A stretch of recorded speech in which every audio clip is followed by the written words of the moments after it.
હાલો ભાગો હાલો બોલો કઈ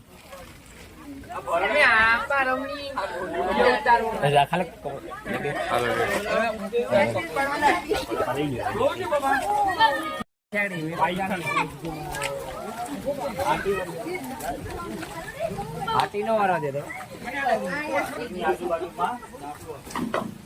ડાભોર ની અંદર અને ઝાડ ની અંદર ફસાયેલો હતો. અહીંયા અફરા તફરી નો મહલ હતો અને મેં અને પલક ગજ્જર બે આ રેસ્ક્યુ કર્યું.